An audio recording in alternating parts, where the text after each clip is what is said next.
ನನಗೆ 5ನೇ ಬಾರಿ ಭಗವಂತ ಈ ಲೈಫ್ ಕೊಟ್ಟಿರೋದು. ಒಂದು ಕೊನೆ ಅವಕಾಶ ಈ ರಾಜ್ಯದಲ್ಲಿ.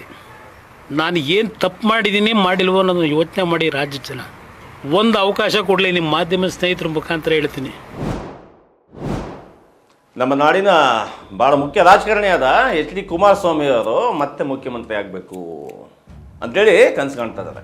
ಆ ರೀತಿಯಾದ ಒಂದು ಹೇಳಿಕೆಯನ್ನು ಕೂಡ ಕೊಟ್ಟಿದ್ದಾರೆ. ದೇವರು ನನಗೆ 5 ಬಾರಿ ಅವಕಾಶ ಕೊಟ್ಟಿದ್ದಾನೆ, ನನ್ನ ಆರೋಗ್ಯದ ವಿಚಾರದಲ್ಲಿ ಭಗವಂತ 5 ಬಾರಿ ಅವಕಾಶ ಕೊಟ್ಟಿದ್ದಾನೆ, ನಾಡಿನ ಜನತೆ ನನಗೆ ಇನ್ನೊಂದು ಅವಕಾಶ ಕೊಡಿ ಈಗಂತ ಹೇಳಿದ್ದು ಖುದ್ದು ಕುಮಾರಸ್ವಾಮಿ ಅವರೇ. ಅವರಿಗೆ ಮತ್ತೊಮ್ಮೆ ರಾಜ್ಯ ರಾಜಕಾರಣದಲ್ಲಿ ಸಕ್ರಿಯರಾಗಬೇಕು, ಮತ್ತೆ ಇನ್ನೊಂದು ಸರಿ ನಾನು ಮುಖ್ಯಮಂತ್ರಿ ಆಗಬೇಕು ಅನ್ನುವ ಕನಸು ಇದ್ದೇ ಇದೆ. ಕನಸು ಕಾಣೋದು, ರಾಜಕಾರಣದಲ್ಲಿ ಮಹತ್ವಾಕಾಂಕ್ಷೆ ಇಟ್ಕೊಳ್ಳೋದು ಖಂಡಿತವಾಗಿಯೂ ತಪ್ಪಲ್ಲ. ಆದರೆ ಕುಮಾರಸ್ವಾಮಿಯವರು ಈಗ ನಿಂತಿರುವ ನೆಲೆ ಎಲ್ಲಿ ಅನ್ನೋದು ನೋಡಬೇಕಲ್ವಾ. JDSನ ಸ್ಥಿತಿ ಇಡೀ ರಾಜ್ಯಾದ್ಯಂತ ಎಲ್ಲಿದೆ, ಏನಿದೆ, ಏನಾಗಿದೆ. ಹಾಸನ JDSನ ಭದ್ರಕೋಟೆ, ಆ ಭದ್ರಕೋಟೆಯಲ್ಲೇ JDSನ ಸ್ಥಿತಿ ಏನಾಗಿದೆ, ಆ ಸ್ಥಿತಿಯನ್ನು ಗಮನಿಸ್ತಾ ಹೋದರೆ ಇಡೀ ರಾಜ್ಯದಲ್ಲಿ JDS ಏನಾಗಿದೆ ಅಂತ ಗೊತ್ತಾಗುತ್ತೆ. ಮೊದಲನೇದಾಗಿ JDS ಅಲಯನ್ಸ್ ಮಾಡ್ಕೊಳ್ಳೋದ್ರೊಟ್ಟಿಗೆ NDA ಜೊತೆಗೆ ಅಲಯನ್ಸ್ ಮಾಡ್ಕೊಳ್ಳೋದ್ರ ಜೊತೆಗೆ ತನ್ನ ಸ್ವಂತ ಅಸ್ತಿತ್ವವನ್ನು ಅರ್ಧಕ್ಕೆ ಕಟ್ಟಾಗೋಗಿದೆ. ಅದರಿಂದ ಲಾಭ ಆಗಿದ್ದಲ್ಲಿ ಅಂತದ್ದು ಎಲ್ಲರೂ ಒಂದು ಕಡೆ ಪವರ್ ಬೇಕು ಅನ್ನೋ ಕಾರಣಕ್ಕೋಸ್ಕರ ಎಚ್ ಡಿ ಕುಮಾರಸ್ವಾಮಿ ಅವರು ಈಗ ಕೇಂದ್ರ ಮಂತ್ರಿಯಾಗಿದ್ದಾರೆ, ಕೇಂದ್ರದಲ್ಲಿ ರೈಲ್ವೆ ಸಚಿವರಾಗಿದ್ದಾರೆ. ಆ ರೈಲ್ವೆ ಸಚಿವರಾಗಿರ್ತಕ್ಕಂಥ ಕುಮಾರಸ್ವಾಮಿ ಅವರು ಈಗ ರಾಜ್ಯ ರಾಜಕಾರಣಕ್ಕೆ ಮತ್ತೆ ಮರಳಬೇಕು ಅನ್ನೋ ಆಶಯವನ್ನು ವ್ಯಕ್ತಪಡಿಸಿದ್ದಾರೆ. ಆದರೆ ಅದು ಸಾಧುವಾ ಆಗುವಂಥ ಕೆಲಸನ ಎಲ್ಲೆಲ್ಲಿ BJPಯ ಜೊತೆ JDS ಹೊಂದಾಣಿಕೆ ಮಾಡ್ಕೊಂಡಿದೆ ಅಲ್ಲೆಲ್ಲವೂ ಕೂಡ ವಾತಾವರಣ ಅಷ್ಟೊಂದು ಸಕಾರಾತ್ಮಕವಾಗಿಲ್ಲ. ಯಾಕೆ ಅಂತಂತಂದರೆ JDS ಮೂಲತಃ ಶುರುವಾಗಿದ್ದೇ ಜಾತ್ಯತೀತ ಪರಿಕಲ್ಪನೆಯಿಂದ. ಅದರ ಹೆಸರೇ ಜಾತ್ಯತೀತ ಜನತಾದಳ ಅಂತ. ಅದು ಒಂದೊಂದ್ಸರಿ ಏನು ಮಾಡ್ಬಿಡ್ತಾರೆ ಈ ಕುಮಾರಸ್ವಾಮಿ ಅವರು ಅಂತಂದರೆ, ಜಾತ್ಯತೀತ ಅಂದ್ರೆ ಏನು ಅಂತ ಪ್ರಶ್ನವ್ರಿಗೆ ಕೇಳ್ತಾರೆ. ಅವರು ಜಾತ್ಯತೀತತೆ ಅಂದ್ರೆ ಏನು, ಹಾಗಾಗಿ ಉಳಿದ ಪಕ್ಷಗಳೆಲ್ಲ ಜಾತಿವಾದಿ ಪಕ್ಷಗಳ ಅನ್ನೋ ರೀತಿ ಕುಮಾರಸ್ವಾಮಿ ಮಾತಾಡ್ತಾರೆ. ರಾಜಕಾರಣಿಗಳು ಆಯಾ ಸಮಯಕ್ಕೆ ಮಾತಾಡೋವಂಥದ್ದು ಇದ್ದಿದ್ದೇನೆ. ಆದರೆ ಕುಮಾರಸ್ವಾಮಿ ಒಂದು ಮಟ್ಟಕ್ಕೆ ಹೇಳಬೇಕು ಅನ್ನೋಂಗಿದೆ. ಕುಮಾರಸ್ವಾಮಿ ಇರೋದಲ್ಲ, ಇಡೀ ದೇವೇಗೌಡರ ಕುಟುಂಬದಲ್ಲಿ ಮತ್ತು ಈ ನಾಡು ಕಂಡ ಕೆಲವು ಸೂಕ್ಷ್ಮತೆ ಇರತಕ್ಕಂಥ ರಾಜಕಾರಣಿಗಳಲ್ಲಿ ಒಬ್ಬರು. ಅಂತಹ ಕುಮಾರಸ್ವಾಮಿ ಅವರು ಮತ್ತೊಮ್ಮೆ ಮುಖ್ಯಮಂತ್ರಿ ಆಗೋದ್ರಲ್ಲಿ ಯಾವ ತಪ್ಪು ಕೂಡ ಇಲ್ಲ. ಆದರೆ ವಾತಾವರಣ ಆಗಿದೆಯಾ, ಅವರ ಸ್ನೇಹಿಯ ಪಕ್ಷ ಇದೆಯಲ್ಲ, ಅದು ಸ್ನೇಹಿತ ಭಾಳ ಹತ್ತಿರದ ಪಕ್ಷ BJP ಇದೆಯಲ್ಲ, BJP ಪಕ್ಷಕ್ಕೆ ಕುಮಾರಸ್ವಾಮಿ ಅವ್ರನ್ನ CM ಮಾಡುವ ಮನಸ್ಸಿದೆಯಾ? ಇದು ಆಗುವ ಹೋಗುವ ಮಾತಾ? ಒಂದು ಕಾಲ ಇತ್ತು ಈ BJPಯನ್ನು ಸೈಡ್ ಲೈನ್ ಮಾಡೋ ಮನಸ್ಸಿನೋ ಅಥವಾ ನಾನು ಏನಾದರೂ ಮಾಡಿ ನಾನು CM ಆಗ್ತೀನಿ ಅಂತ ಕುಮಾರಸ್ವಾಮಿ ಅವರು ಅಂದ್ಕೊಂಡಿದ್ರು. ಆಗಿದ್ರು ಕೂಡ ಆ ನಂತರ ಮತ್ತೆ 2ನೇ ಅವಧಿಗೆ ಅವರನ್ನು ಬಿಟ್ಕೊಡೋದೇ, BJPಗೆ ಅವಕಾಶ ಕೊಡದೇ ಇರೋ ಕಾರಣಕ್ಕೋಸ್ಕರ ಈ ಕರ್ನಾಟಕ ರಾಜ್ಯದಲ್ಲಿ BJP ಭಾಳ ಬಲಿಷ್ಠವಾಗಿ ಬೆಳೆಯೋದಕ್ಕೆ ಇದೇ ಕುಮಾರಸ್ವಾಮಿ ಅವ್ರ ಕಾರಣ ಆಗಿತ್ತು. ಈಗ ಉಲ್ಟಾ ಏನಾಗಿದೆ ಅಂತಂದರೆ, ಈ ಕುಮಾರಸ್ವಾಮಿ ಅವ್ರ ಮೇಲೆ ಇಡೀ ರಾಜ್ಯದ BJP ನಿಂತಿದೆ. ಇಡೀ BJPಗೆ ಶಕ್ತಿ ತುಂಬತಕ್ಕಂಥದ್ದು, ಕಾರ್ಯಕರ್ತರನ್ನು ಒದಗಿಸ್ತಕ್ಕಂಥ ಕೆಲಸ ಈಗ ಖುದ್ದು BJPಯ ಕೈಲಿ ಇಲ್ಲ. ಈಗ ಇರತಕ್ಕಂಥದ್ದು JDSನ ಕಾರ್ಯಕರ್ತರು BJP ಕಾರ್ಯಕರ್ತರ ಕೆಲಸ ಮಾಡಬೇಕಾಗಿದೆ. ಈಗ ಆದರೆ ಮನಸ್ಸಿಟ್ಟು ಮಾಡ್ತಾರೆ ಕೆಲಸನ. ಅವರು ಬಂದಿದ್ದು ಯಾವ ಕಾರಣಕ್ಕೋಸ್ಕರ? ದೇವೇಗೌಡರ ಪಕ್ಷ ಶುರು ಮಾಡಿದ ನಂತರ JDS ಅಂತ ಮಾಡ್ಕೊಂಡು ದೇವೇಗೌಡರು ಬಂದ ನಂತರ ಅಲ್ಲಿಗೆ ಬಂದಂಥ ಕಾರ್ಯಕರ್ತರುಗಳ ಮನಸ್ಥಿತಿ ಹೆಂಗಿತ್ತು, ಅದರಲ್ಲಿ ಏನೋ ಒಂದು 10-20% ಬದಲಾಗಿದ್ದು ಬಿಟ್ಟರೆ ಯಾವ ಕಾರಣಕ್ಕೂ ಕೂಡ ಅವರು ಈಗಲೂ ಕೂಡ ಜಾತ್ಯತೀತರಾಗಿ ಉಳ್ಕೊಂಡಿದ್ದಾರೆ. ಆದರೆ BJPಯ ಮನಸ್ಥಿತಿ ಆಗಿದೆಯಾ? BJP ಈಗಲೇ ನೋಡಿ ಬೇಕಾದ್ರೆ BJPಯ ರಾಜ್ಯ ನಾಯಕರುಗಳಾಗಿರ್ಬೋದು, ರಾಷ್ಟ್ರ ನಾಯಕರುಗಳಾಗಿರ್ಬೋದು, ಎಲ್ಲರೂ ಕೂಡ ಜಾತ್ಯತೀತ ಜನತಾದಳ ಅಂದರೆ ಪ್ರಾದೇಶಿಕ ಪಕ್ಷ, ಎಲ್ಲ ರಾಜ್ಯದ ಪ್ರಾದೇಶಿಕ ಪಕ್ಷಗಳಿಗಿಂತ ಭಾಳ ಭಿನ್ನವಾಗಿ ನಿಲ್ಲ ಅಂಥದ್ದು, ಅದರ ಆಶಯಗಳು ಭಾಳ ದೂರ ಇರತಕ್ಕಂಥ ಪಕ್ಷ BJP.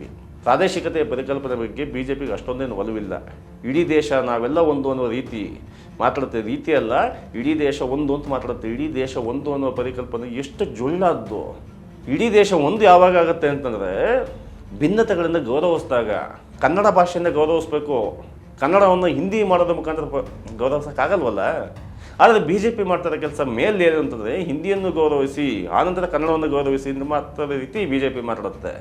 ಆದರೆ ಕನ್ನಡದ ಅಸ್ಮಿತೆಯನ್ನು ಉಳಿಸ್ಕೊಳ್ತಕ್ಕಂಥವ್ರು, ಆ ಕಡೆ ತಮಿಳುನಾಡಿನ ಅಸ್ಮಿತೆಯನ್ನು ಉಳಿಸ್ಕೊಳ್ತಕ್ಕಂಥವ್ರು, ಆ ಕಡೆ ಕೇರಳದವರು, ಈ ಕಡೆ ಮಹಾರಾಷ್ಟ್ರದವರು, ಆ ಕಡೆ ಬಿಹಾರಿಗಳು, ಆ ಕಡೆ ಪಶ್ಚಿಮ ಬಂಗಾಳದವರು, ಎಷ್ಟೋ ಜನ, ಎಷ್ಟು ಬಹುತ್ವಗಳಿದೆ. ಇವೆಲ್ಲವೂ ಸೇರಿದರೆ ಒಂದು ಭಾರತ ಆಗುತ್ತೆ ಅನ್ನೋ ಪರಿಕಲ್ಪನೆ BJPಗಿಲ್ಲ. ಇವೆರಡಕ್ಕೂ ಕೂಡ ಅಜಗಜಾಂತರ ವ್ಯತ್ಯಾಸ ಇದೆ. ಇದರ ನಡುವೆ ಇಡೀ ಕರ್ನಾಟಕದಲ್ಲಿ ಈಗ ಎಷ್ಟು ಜನ BJP MLAಗಳು ಇದ್ದಾರೆ, ಎಷ್ಟು ಜನ JDS MLAಗಳಿದ್ದಾರೆ, ಎಷ್ಟು ಜನ JDS MLAಗಳನ್ನು ನಾನು ಇಟ್ಕೊಂಡು ನಾನು CM ಆಗ್ಬೋದು, ಜನತೆಯ ಮುಂದೆ ನನಗೆ ದೇವರು 5 ಸರಿ ಅವಕಾಶ ಕೊಟ್ಟಿದ್ದಾನೆ, ನನಗೆ ಇನ್ನೊಂದು ಸರಿ ಅವಕಾಶ ಕೊಡಿ ಅಂತ ಕೇಳುವ ಮುನ್ನ ಕುಮಾರಸ್ವಾಮಿಯವರು ಒಂದು ಯೋಚನೆ ಮಾಡಬೇಕು. ಅದೇ ಕಾರಣಕ್ಕೂ ಏನೋ ತಮ್ಮ ಮಗ ನಿಖಿಲ್ ಕುಮಾರಸ್ವಾಮಿಯನ್ನು ಸಂಘಟನೆಗೆ ಬಿಟ್ಟಿದ್ದಾರೆ. ಒಂದು ಹಂತದಲ್ಲಿ ಸಂಘಟನೆಗೆ ಹೊರಟಂಥದ್ದು ಅದು ಎಲ್ಲಿ ನಿಂತರೋ ಗೊತ್ತಿಲ್ಲ. ನಿಖಿಲ್ ಕುಮಾರಸ್ವಾಮಿ ಇತ್ತೀಚೆಗೆ ಕಾಣಿಸ್ತಾ ಇಲ್ಲ. ಎಲೆಕ್ಷನ್ನು ಇನ್ನು 2 ವರ್ಷ ಬಾಕಿ ಇದೆ ಅಷ್ಟೇ. 2 ವರ್ಷ ಏನು ಹಿಂಗೆ ಹೋಗ್ಬಿಡುತ್ತೆ. ಈಗಾಗಲೇ ಆಯಾ ಕ್ಷೇತ್ರದ MLA ಆಕಾಂಕ್ಷಿಗಳು ಫೀಲ್ಡಿಗೆ ಹಿಡಿದು ಕೆಲಸ ಮಾಡೋದಕ್ಕೆ ತೀವ್ರ ಕೆಲಸ ಮಾಡೋದಕ್ಕೆ ಶುರು ಮಾಡಿದ್ದಾರೆ. ಅಂಥ ಸಮಯದಲ್ಲಿ ರಾಜ್ಯದ ಸಂಘಟನೆಯನ್ನು ವಹಿಸಿದಂಥ ನಿಖಿಲ್ ಕುಮಾರಸ್ವಾಮಿ ಅವರು ಇಷ್ಟೊತ್ತಿಗೆ ಕೆಲಸ ಶುರು ಮಾಡಬೇಕಾಗಿತ್ತಲ್ವ. ಒಂದು ಕಡೆ ದೇವೇಗೌಡರಿಗೆ ತುಂಬ ವಯಸ್ಸಾಗೋಗಿದೆ, ಆದರೂ ಕೂಡ ದೇವೇಗೌಡರು ಆ್ಯಕ್ಟಿವ್ ಆಗಿದ್ದಾರೆ. ಆದರೆ ಬೂತ್ ಮಟ್ಟದಲ್ಲಿ ಬಂದು ದೇವೇಗೌಡರು ಕೆಲಸ ಮಾಡೋಕ್ಕಾಗಲ್ಲ. ಈಗ ಕುಮಾರಸ್ವಾಮಿ ಅವರು ಕೇಂದ್ರದಲ್ಲಿ ಸಚಿವರಾಗಿದ್ದಾರೆ, ಆರೋಗ್ಯ ಕೂಡ ಅಷ್ಟೊಂದು ಚೆನ್ನಾಗಿಲ್ಲ. ಅವರು ಕೂಡ ಕ್ಷೇತ್ರವಾದ ಬಂದು ಕೆಲಸ ಮಾಡೋಕ್ಕಾಗಲ್ಲ. ಕೆಲಸ ಮಾಡಬೇಕಾಗಿರೋದು ಯಾರು? ನಿಖಿಲ್ ಕುಮಾರಸ್ವಾಮಿ. ಮತ್ತು ಅದೇ ಕುಡಿಯ 3ನೇ ವಂಶದ ಕುಡಿ ಇದೆಯಲ್ಲ, 3ನೇ ತಲೆಮಾರಿನ ಕುಡಿ ನಿಖಿಲ್ ಕುಮಾರಸ್ವಾಮಿ ಓದಬೇಕಾಗತ್ತೆ. ನಿಖಿಲ್ ಕುಮಾರಸ್ವಾಮಿ ಕೆಲಸ ಮಾಡ್ತಾ ಇದ್ದಾರೆ. ಇನ್ನು JDSನಲ್ಲಿ ಹಿರಿಯ ತಲೆಗಳು ಅಂತ ಯಾರಿದ್ದಾರೆ? ಹಾಸನದಿಂದ ರಾಜ್ಯಾಧ್ಯಕ್ಷರು ಆಗಿರತಕ್ಕಂಥ HK ಕುಮಾರಸ್ವಾಮಿ ಇದ್ದಾರಲ್ಲ, ನಮ್ಮ ದಲಿತ ನಾಯಕರು, ಸಕಲೇಶ್ಪುರ, ಕಟ್ಟಾಯ, ಆಲೂರು ವಿಧಾನಸಭಾ ಕ್ಷೇತ್ರದಲ್ಲಿ ಹಲವಾರು ಬಾರಿ ಶಾಸಕರಾಗಿದ್ದಂಥವ್ರು. ಅವ್ರನ್ನ ರಾಜ್ಯಾಧ್ಯಕ್ಷರು ಅಂತ ಮಾಡಿದ್ರು. ತುಂಬ ಜನಕ್ಕೆ ರಾಜ್ಯಾಧ್ಯಕ್ಷರಾಗಿದ್ದು ಅಂತಲೇ ಗೊತ್ತಾಗಲಿಲ್ಲ. ಇಂಥ ವಾತಾವರಣದಲ್ಲಿ ಸಂಘಟನೆಯನ್ನು ಮಾಡ್ತಕ್ಕಂಥವ್ರು ಯಾರು? ಇಬ್ರಾಹಿಂ ಮಾಡ್ತಾರೆ ಸಂಘಟನೆ. ಇಬ್ರಾಹಿಂ ಸಂಘಟನೆ ಮಾಡೋದಾದರೆ ಸಂಘಟನೆ ಮಾಡೋದಕ್ಕೆ ಭಾಷಣದಲ್ಲಿ, ಅಂದರೆ ಚುನಾವಣಾ ಪ್ರಚಾರದಲ್ಲಿ ಭಾಷಣ ಮಾಡೋದಕ್ಕೆ ಕರ್ಕೊಂಡು ಹೋಗ್ಬೋದು. ಒಂದಷ್ಟು ವಚನಗಳನ್ನ ಹೇಳ್ತಾರೆ, ಸರ್ವಜ್ಞನ ವಚನಗಳನ್ನ ಹೇಳ್ತಾರೆ. ಅಕ್ಕಮಹಾದೇವಿ, ಅಲ್ಲಮ್ಮ, ಇನ್ನೂ ಹಲವಾರು ಕನ್ನಡದ ಸಾಹಿತ್ಯದ ಪ್ರಜ್ಞೆಗಳನ್ನು ಮಾತಾಡಿಸ್ತಾ ಭಾಳ ನಗೆ ಚಟಾಕಿ ಹರಿಸ್ತಾ ಮಾತಾಡೋದು ಬಿಟ್ಟರೆ ಬೂತ್ ಲೆವೆಲಲ್ಲಿ ಓಟ್ನ ಕಾನ್ಸಂಟ್ರೇಟ್ ಮಾಡ್ತಕ್ಕಂಥ ಶಕ್ತಿ CM ಇಬ್ರಾಹಿಂ ಅವ್ರಿಗಿಲ್ಲ. ಅವರು ಒಂದು ಹೆಜ್ಜೆ JDSಯಿಂದ ಕಾಲ ಆಚೆ ಇಟ್ಟೇ ಯಾವಾಗಲೂ ಮಾತಾಡ್ತಿದ್ದಾರೆ ಅಂತ ಜನಕ್ಕೆ ಗೊತ್ತಾಗೋಗಿದೆ. ಯಾರನ್ನ ನಂಬ್ಕೊಂಡೆ ನೀವು CM ಆಗ್ತದೆ ಕುಮಾರಸ್ವಾಮಿ ಅವರೇ? ನಿಮ್ಮ ಶಕ್ತಿ ಮೇಲೆ ಕೆಲಸ ಮಾಡ್ಬೇಕಷ್ಟೇ ನೀವು.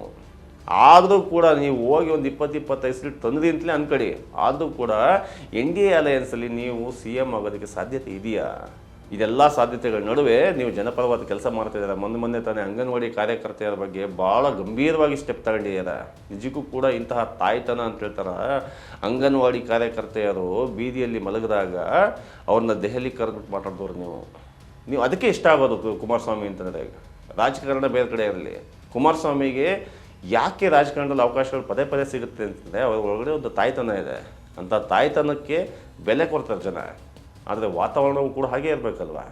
ಅಂಥ ವಾತಾವರಣ ನಿರ್ಮಾಣ ಆಗುತ್ತೋ ಇಲ್ವೋ ಗೊತ್ತಿಲ್ಲ, ಮುಂದೆ ಕಾದು ನೋಡೋಣ ಅಂತ ಹೇಳ್ತಾ ಈ ವಿಡಿಯೋ ಮುಗಿಸ್ತೀನಿ. ಧನ್ಯವಾದಗಳು.